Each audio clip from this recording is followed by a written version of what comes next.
Assalamualaikum dan salam sejahtera kepada semua pembaca berita politik semasa. Semoga hari-hari anda dalam keadaan baik dan sentiasa diberkati.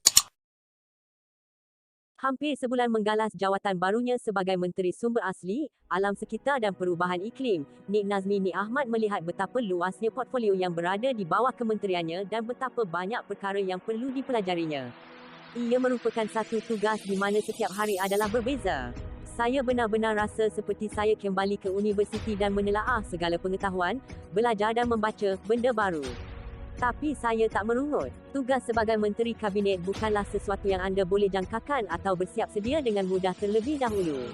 Anda boleh ada minat pilihan kementerian, tapi jika anda dapat, ia merupakan satu kelebihan, kata Nik Nazmi kepada Malaysia Kini apabila ditanya sama ada dia memilih untuk menggalas portfolio kementerian itu jika pilihan diberikan kepadanya. Dia berkata satu langkah yang diambilnya ialah bercakap dengan bekas Menteri Taqiyuddin Hassan yang merupakan Menteri Tenaga dan Sumber Asli dalam pentadbiran Ismail Sabri Yaakob dan Yubiin yang berkhidmat sebagai Menteri Tenaga, Sains, Teknologi, Alam Sekitar dan Perubahan Iklim ketika Pakatan Harapan mentadbir pada 2018. Ia sangat membantu untuk memahami satu kementerian itu, terutamanya kerana terdapat portfolio yang digabungkan.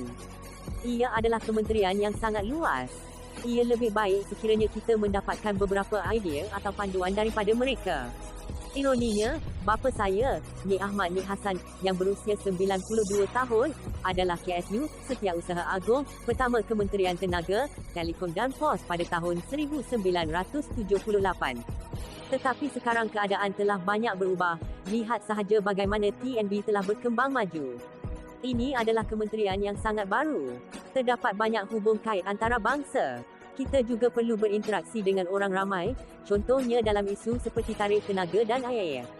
Selain itu, NGO alam sekitar telah banyak, dari tahun ke tahun. Mereka bersemangat dan berpengetahuan dan mereka masih muda. Saya telah bertemu dengan ramai dalam kalangan mereka sejak memulakan tugas, katanya. Nik Nazmi telah mengarang 4 buah buku. Ia merupakan Moving Forward, Malaysia for the 21 Stone Century, 2009 Coming of Age, A Decade of Essays 2001 hingga 2011, 2011 Mei 9, Notes from the Frontline, 2018 dan Malaysian Sun, A Progressive Political Journey in the Heart of Southeast Asia, 2022. Salah satu pertikaian yang selalu disebut adalah mengenai kebimbangan terhadap alam sekitar berbanding tuntutan ekonomi. Nik Nazmi percaya bahawa perubahan minda adalah kritikal pada ketika ini. Saya rasa kita perlu berdepan dengan hujah, di mana ia bukan satu pilihan kerana anda boleh melakukan perkara yang baik untuk alam sekitar dan juga menguntungkan dari segi ekonomi.